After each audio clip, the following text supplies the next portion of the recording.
What do you mean specially given? I mean, we have it taken care of.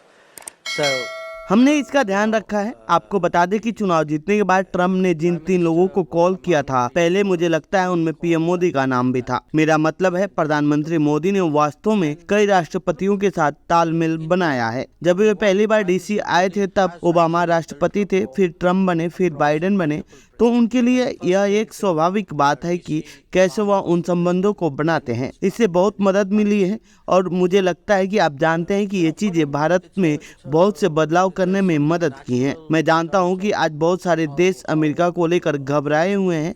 ठीक है, इसके बारे में मैं ईमानदारी से कहूं तो भारत उन देशों में से एक नहीं है। भारत को इस बात का बिल्कुल डर नहीं है कि वहां का राष्ट्रपति बदलने जा रहा है और ट्रम्प बनने जा रहे हैं। lot of countries are nervous about the US. Okay, let's be honest about it. We are not one of them. You know, look, yes, there is a shift. We are ourselves an example of the shift. हम खुद बदलाव का एक उदाहरण है। यदि आप हमारे आर्थिक रैंकिंग को देखें तो काफी अच्छी हुई है। इस लिस्ट में भारतीय कॉर्पोरेट्स को भी देखेंगे। आप जानते हैं उनकी पहुंच, उनकी उपस्थिति, भारतीय पेशेवर जिनके बारे में मैंने बात की है, तो इसमें कोई संदेह नहीं है कि एक पुनर्संतुलन है और मेरे विचार से यह अपरिहार्य था। यह अपरिहार्य था क्योंकि एक स्तर पर एक बार जब इन देशों ने औपनिवेशिक काल के बाद अपनी स्वतंत्रता प्राप्त की तो उन्होंने अपनी नीतिगत पसंद बनाना शुरू कर दिया। फिर उनका विकास होना तय था। वह हिस्सा जो अपरिहार्य नहीं है वह यह है कि कुछ तेजी से बढ़े, कुछ धीमी गति से बढ़े, कुछ बेहतर बढ़े, और वहाँ शासन की गुणवत्ता और नेतृत्व की गुणवत्ता सामने आई। इसीलिए स्थिर और परिवर्तनशील है।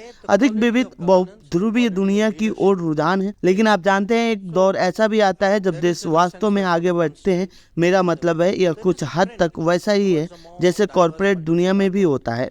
यही वह है जो आप देख रहे हैं। लेकिन एक बात याद रखें कि आप जानते हैं पश्चिमी अर्थव्यवस्थाएं, पुरानी औद्योगिकी अर्थव्यवस्थाएं, वे खत्म नहीं हुई हैं। आप जानते हैं वे अभी भी मायने रखती हैं। मेरा मतलब है वे आज भी हैं प्रमुख निवेश लक्ष्य, वे बड़े बाजार हैं, वे मजबूत प्रौद्योगिकी केंद्र हैं, वे नवाचार के केंद्र हैं।